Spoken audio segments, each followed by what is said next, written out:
After watching Dhurandhar Part 1 for the third time, I have realized that this will definitely redefine commercial Indian films in the most ridiculous way possible. What did he say? So first of all, hold your horses because today we are going to talk about the mise-en-scène of Dhurandhar because dude, I have spent most of my money and time watching this film so many times. I should try to analyze it as much as possible from my end. We all had high expectations from Aditya Dhar and he delivered peak cinema with insane support of A-list actors. A true conviction of the filmmaker can be felt while watching it. I have a personal reasoning for my opinions because the film impacted me as a film lover, but still, there is something missing from it. What is Operation Dhurandhar? If you fall upholding dharma, you will attain heaven. If you are victorious, the world is yours. So rise, O Arjuna, and prepare yourself for battle. This is exactly how you open a political thriller. The opening appeals frustrated and infuriated as well. For Dhurandhar, this verse frames the protagonist not as a heroic conqueror, but as someone who is forced into action. Also, there is no escape from the consequences. There is no middle ground and there is no neutral choice. The Gita does not glorify violence, rather, it sanctifies it only when it is unavoidable and righteous. By opening the film with this verse, filmmaker Aditya Dhar is telling the audience that what you are about to see may be brutal, but it is not meaningless. In a nutshell, the cold opening of Dhurandhar reminds us that the movie you are about to witness is not about revenge, ambition, and hero worship. It's about moral compulsion, a man stepping into violence not because he wants to, but because walking away would be a dharma. After that, the film tries to blend provocative yet realistic terrors from the perspective of Ajay Sanyal, which was not what I absolutely liked, to be honest, because it goes towards the low-key political leaning of the film.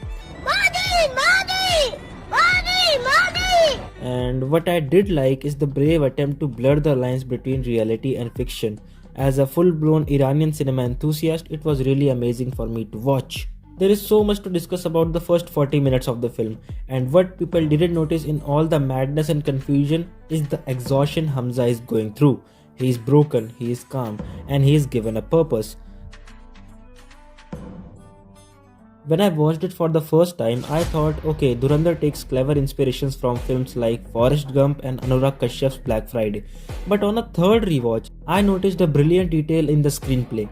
Aditya Dhar is, of course, the writer of the film, and the way he uses time jumps without adding any visual differences in the world building is absolutely something to appreciate. A fairly talented filmmaker would have made changes in the characters' internal and external appearances just to represent the time jumps, but Dhurandhar really does this and keeps a constant focus on making the film engaging. It's good that people are appreciating Aditya Dhar's direction, but please, for once, notice the way he writes his cinematic world. We all know that the death of Naeem Baloch was very significant.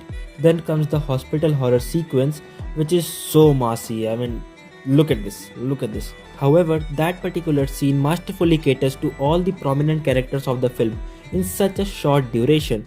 Every character who showed up for Naeem has an overarching character arc in the film. We see Hamza and Alam together, then comes Rahman Dakat and Uzair along with Donga and Siahi.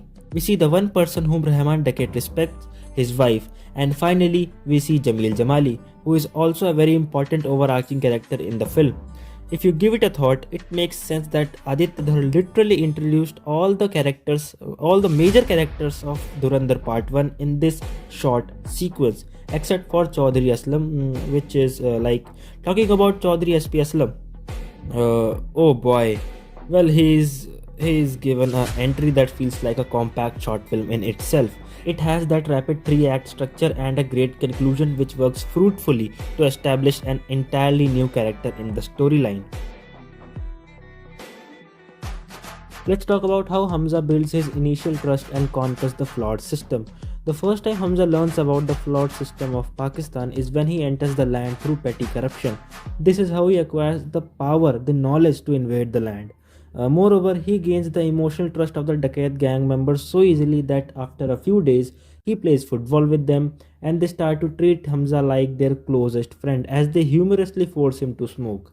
Overall, I really liked the story and performances. which are the major strengths of the film. However, the personal commentary was poorly executed.